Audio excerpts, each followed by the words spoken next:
Namaste friends, I got a juicy topic for you today. Meat eating in Ramayan, truth or hoax? Did Rama eat meat in the Ramayan? By the YouTube channel Project Shivoham. Project Shivoham is a great channel. If you're not subscribed yet, go check them out. Tons and tons of super interesting videos with super interesting information. Take it or leave it, but it's definitely thought-provoking. And I love reacting to those videos. And this is a topic. It is kind of dear to my heart. I've seen lots of comments. They stopped now recently, but at the beginning of my channel, yes, I hope she's gonna stop eating meat, blah, blah, blah. And I was like, interesting. So many assumptions people have about me. I've seen it over the past year and yeah.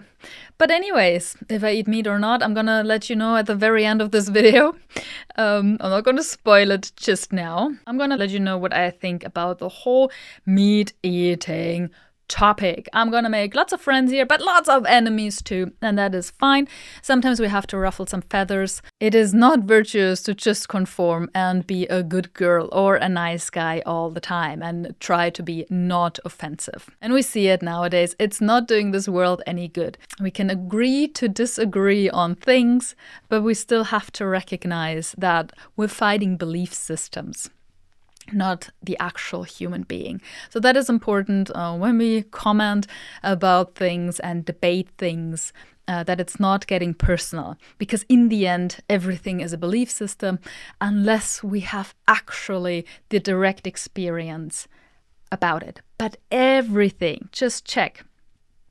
Just check any topic you believe in regards to religion, politics, science, whatever.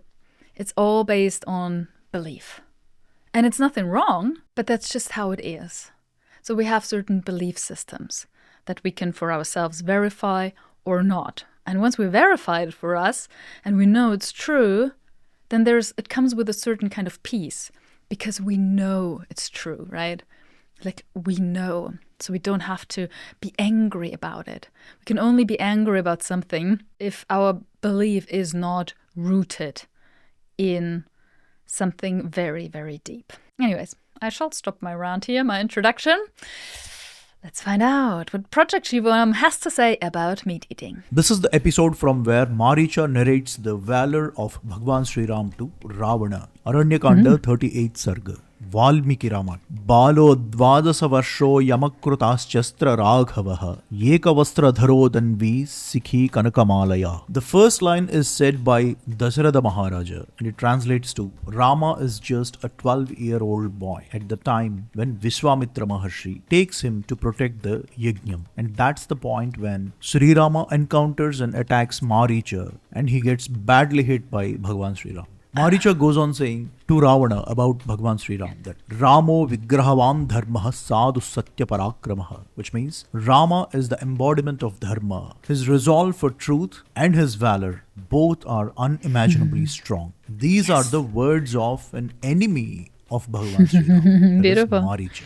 Now what you're seeing on the screen is an AI representation of a closest resemblance to the description of Bhagwan Sri Ram in the words of Maricha as per Valmiki Ramayana. I tried to create this AI image of Bhagwan Sri Ram as close as possible as per the descriptions of Maricha. Eka vastra dharo dhanvi sikhi kanakamalaya. Rama had just one cloth on him wrapped as he was a brahmachari back then. And of course, he was a 12-year-old boy when he encountered Maricha. And he was just having a necklace or a garland kind of thing made out of gold. And most importantly, he had a shikha. When Sri Rama was at this age, he encountered Maricha. In just few months or less than a year from this event happened the Sita Rama Kalyanam. He got married to Masita at the age of 13 years, while she was at the age of 6 years. Again, as per Valmiki Ramayana. Now your personal views, understandings, visualizations, everything can take a hike. We are going to go exactly as per Valmiki Ramayana throughout this video. Okay. Now let's break the words of Maricha into two aspects. Ekavastra dharo dhanvi sikhi kanakamalaya, which talks about the physical appearance of Sri Rama, is more of a fact. It's a one-off thing and you can't really compare and verify throughout Valmiki Ramayana his appearance because naturally it changes. On the other side,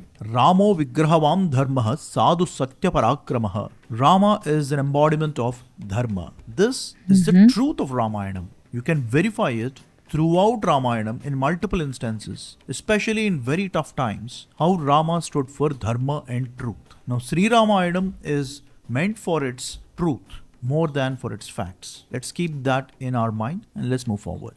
Now, getting straight to the point, did Bhagwan Sri Ram eat meat? For this question, there are two sides. One side picks up certain kind of slokas. On one side, it says that Bhagwan Sri Ram took a vow to live like an ascetic and not to consume meat. And on the other side, it clearly says that he hunted animals and consumed. Now, what is the truth? Let us try to find out in the next couple of minutes in a very unbiased way. And most importantly, let us not blindly pass judgments as this part of Ramayana is prakshipt just because we don't like it. That is absolutely nonsensical. And most importantly, I don't see these two as two different camps. It's not about you're right or I'm right. It is about an urge to understand the truth and not to satisfy the egos or hurt the egos of anyone. I don't care about people. I care about truth. And before we get into Sri Ramayana, I just would like to also say one more very important thing about being vegetarian or being non-vegetarian. If I'm a vegetarian, I don't intend to look down upon the people who eat non-vegetarian. And on the flip side, if I am a non-vegetarian, I don't taunt people who are strictly following the vegetarian diet. This is my position. And coming to what the Vedas or the Upanishads say about being vegetarian or non-vegetarian, forget about that. First of all, talking about life, it clearly says that life originates in three forms: eggs, and from parents, I mean the womb, and then the plants. So life is in all three forms. So just because I'm vegetarian does not mean that I'm less violent. End of the day, plants also have life, which is having a scientific consensus as well as the Vedic consensus. So none of us have any high moral pedestal to preach the other. And briefly to touch and go, our understanding of ahimsa, unfortunately we are taught in a very incorrect way about the Gandhian style of ahimsa, which is non-violence, and that's absolutely incorrect. According to the Vedic corpus or according to Sanatana Dharma, ahimsa means as less violence as possible. This is not a convenient definition. You should read Mahabharatam to know the definition of ahimsa. But all that for another day.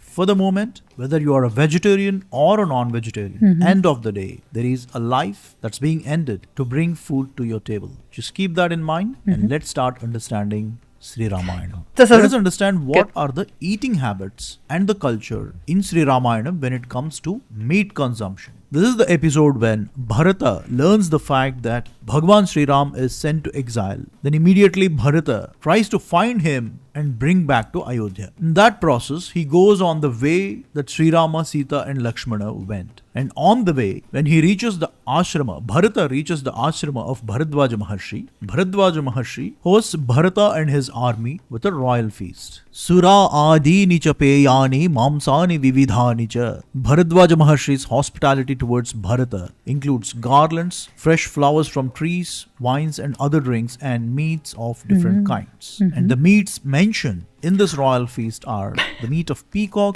rooster and other meats. Remember, this is not the diet of Bharadwaja Maharshi as per Valmiki Ramayana. This is a royal feast that he hosts for the army of Bharata and Bharata as well. Marga Mayura Kaukutaihi, the meats of peacock, rooster and other meats. To be precise. I never thought of eating a peacock, as but yeah, Bharata moves forward in search of Bhagwan Sri Ram, he meets Guha. Guha, as you know, he is the fisherman and the king of hunters in a region just outside of Ayodhya. Then Guha also welcomes Bharata with a feast that he could offer. Iti uktva upayanam Guha mastya mamsa madhuni cha abhichakram Bharatam nishadhadipatir Guha. Guha, the king of Nishadas, took fish, meat and honey as an offering and approached Bharata. And the description of this event further goes like Asti moolam phalam chaiva nishadau samupahyutam adram cha mamsam shushkam cha vanyam cha uchcha avacham mahat. Guha offered roots, fruits, fresh meat, dried meat and other produce from the forest to Bharata. There are a couple of things to unpack here. Let's go one by one. In the two episodes of Bharadwaja Maharshi's hospitality towards Bharata and that of Guhas, non-vegetarian food is very much part of the diet of Bharata as the king of Ayodhya. I'm not going to interpret or extrapolate anything. We are just going to read as given in Valmiki Ramayana. Another interesting thing that we can learn from this incident of Guha is, today in Indian cuisine, the dried meat is almost absent with an exception of dry fish. But back in those days, it's interesting to see that dried meat is also part of the cuisine of Bharat back in those times. And another very important thing that we all miss in the episode of Guha is the relationship between Guha and Sri Rama versus Guha and Bharata. Very important to notice, and 99% of us just miss it or are not aware of it. Rama and Guha, at their first sight, they hug each other. Guha is the first person that Rama encounters after getting into that painful episode of getting into exile. So he gets emotional and hugs his very good friend Guha. And even the depiction here that Guha is a bhakt of Bhagwan Sri Ram, that is not a right representation. Guha is the Sakha of Sri Ram, a friend of Sri Ram. Yeah. And on the flip side, Bharata does not even know Guha. He asks one of his ministers to introduce him to Guha because Guha knows the whereabouts of Bhagwan Sri Ram. So Rama, who is the would-be emperor of the Ikshvaku dynasty, has a very dear friend in a fisherman and a hunter, hugs him emotionally and shares his pain and agony with him. Shows how grounded is Rama with Guha. So much to learn from Ramayana, as today we have this discrimination through this dirty monster called caste. With the help of Guha, Rama, Sita and Lakshmana crosses river Ganga. And at that point of crossing river Ganga, Ma Sita prays to Ma Ganga, saying, Suraghata Sahasrena Mamsa Bhutodhanena Cha. Ma Sita says, O Ganga, after reaching back the city of Ayodhya, completing the 14 years of exile, I shall worship you with 1,000 pots of sura, a consecrated drink, and mamsa bhutodana, which is meat cooked with rice. As I already explained in the detailed documentary a couple of weeks back, the history of food in India, we have the references of what we call biryani as today, way back, right from the times of Upanishads and Sri Ramayana and Mahabharatam as well. It is called as mamsa bhutodana or mamsaudanam. Mamsaudanam means rice and ghee and meat, all three cooked together with other condiments, what we call today as biryani. So this reference again shows that meat consumption is very much part of the culture and the diet back in those days. Now let us not mistranslate mamsa as fruit pulp. I see this obsession with fruit pulp a lot. That is a very incorrect translation. We'll see that as well eventually in this documentary. After crossing river Ganga, Rama, Sita and Lakshmana on the banks of Ganga stops over a certain spot, and there Rama and Lakshmana hunts 4 different deers or antelopes. Tau tatra hatva chaturah mahamrugan. They killed 4 different types of deers or antelopes. Clearly the word hatva means to kill. That's in the first line. But in the third line, there is another word that I put in black. Medhyam. What is the meaning of medhyam? I will not reveal for the moment, but hold this word very closely. This word appears whenever Rama kills an animal for food. Hatva is to kill, but then medhyam, let us try to find it out. And moving from the river Ganga towards river Yamuna, on the banks of river Yamuna, again Rama and Lakshmana hunts a deer. Bahun me bhyan mrugan hatva. Again, the word hatva appears, which means to kill. But then what is medhyam? Let's try to find out.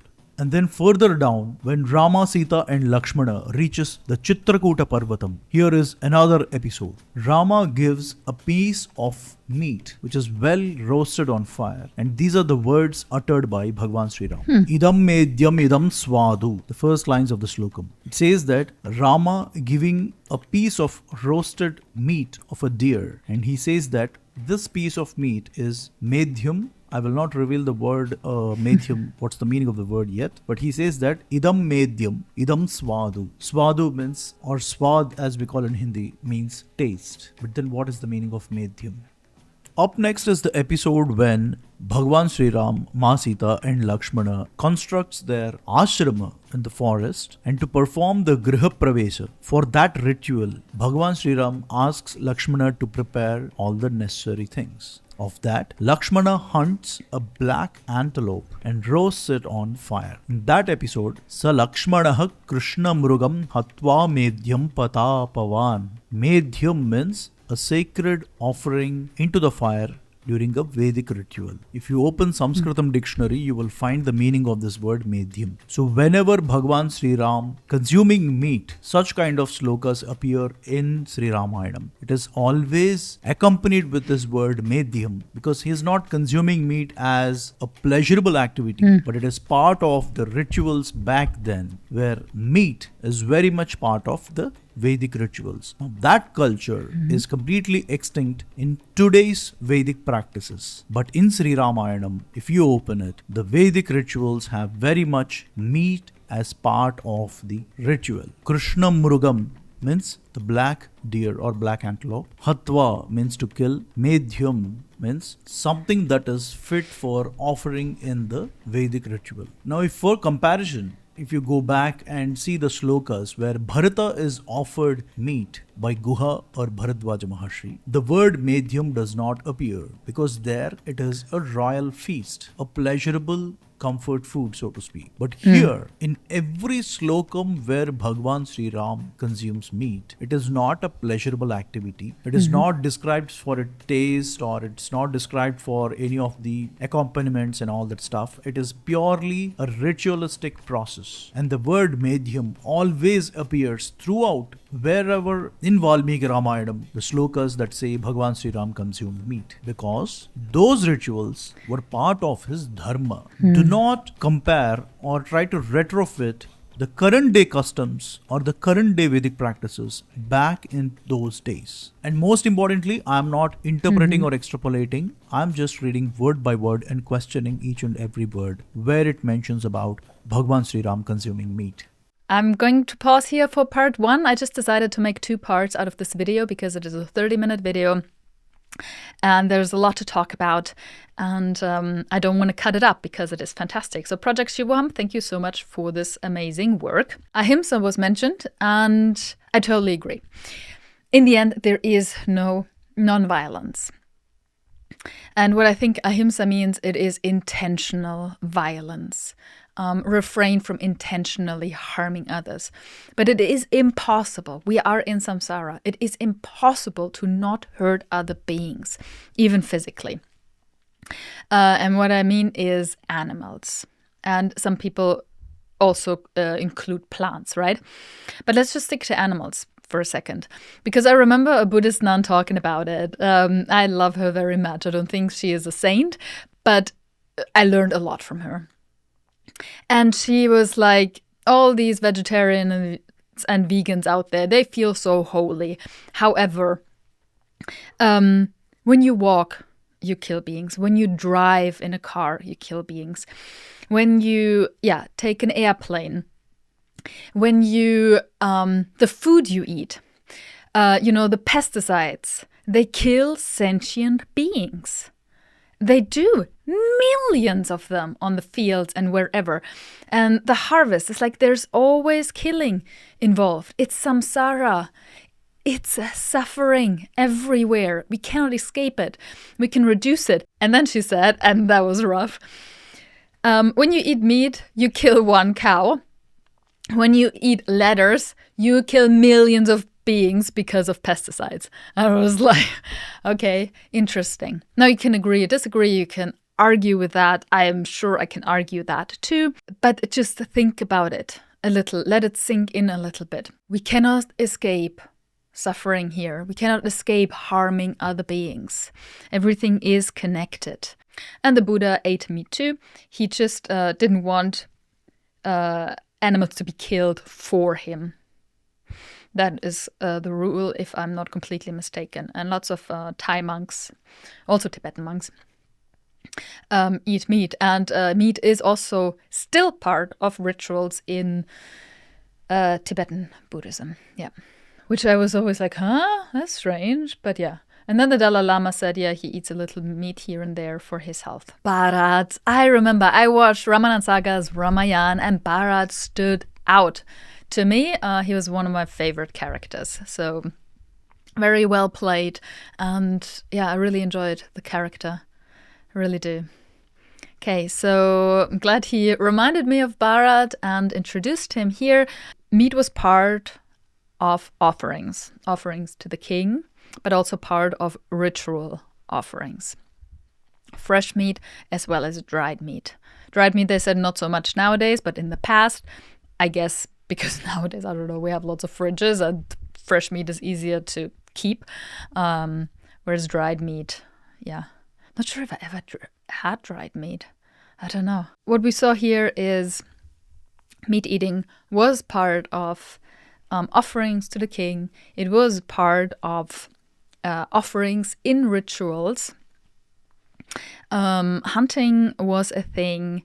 It was very much ingrained in the culture, according to the texts, according to this video. Now, everything is once again based on belief. So I believe that Project Shivoham did their research. I believe that is true. But in the end, it's not verified by me. It's still a belief system now that I'm holding, that in the Ramayan, Bharat was eating meat, that Lord Rama might have eaten meat, that it was part of the culture, part of offerings.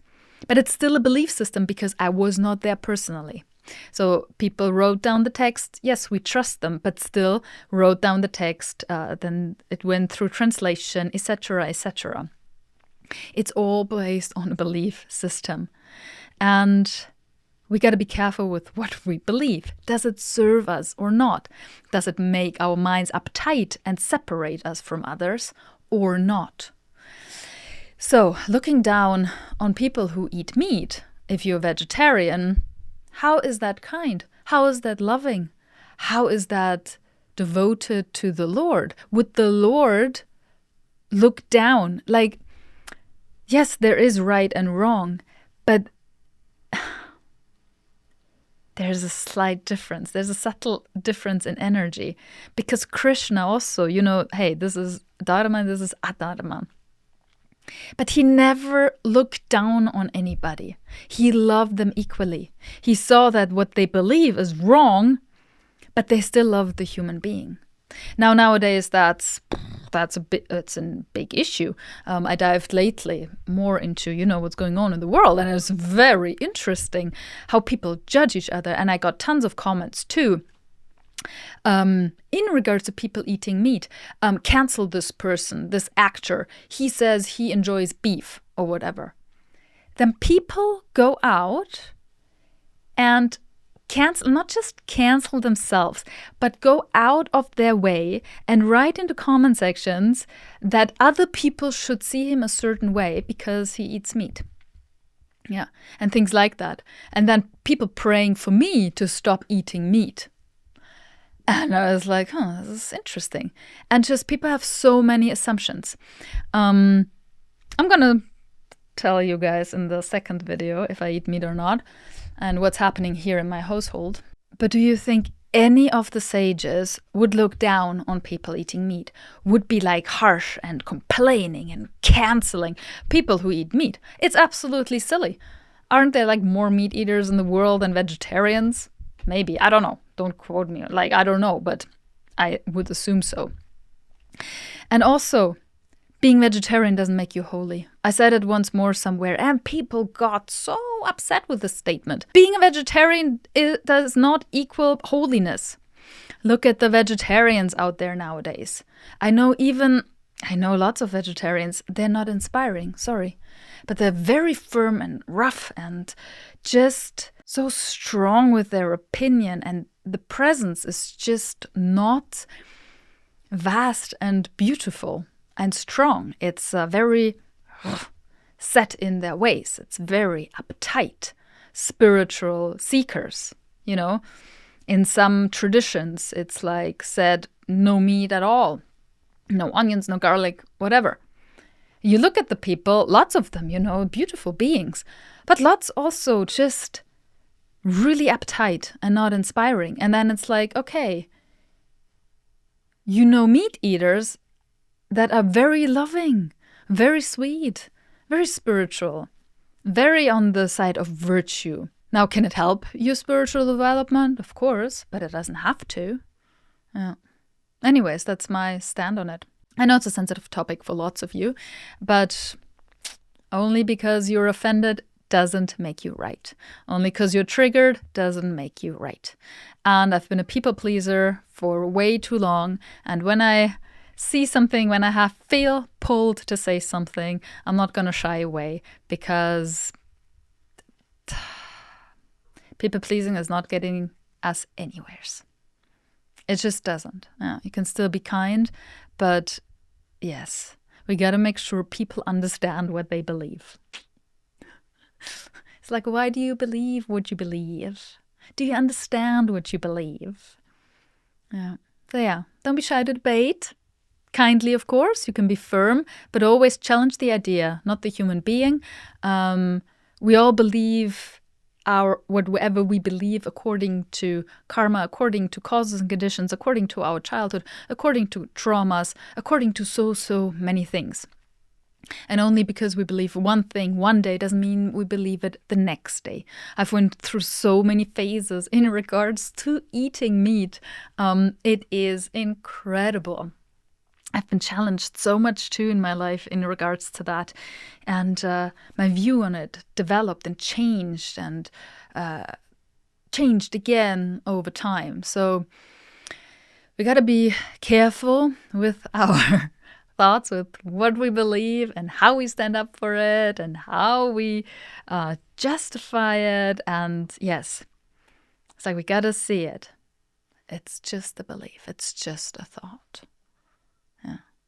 And we observe it. It's like, this is what I'm thinking today. Interesting. Okay. On that note, I'll see you hopefully on part 2.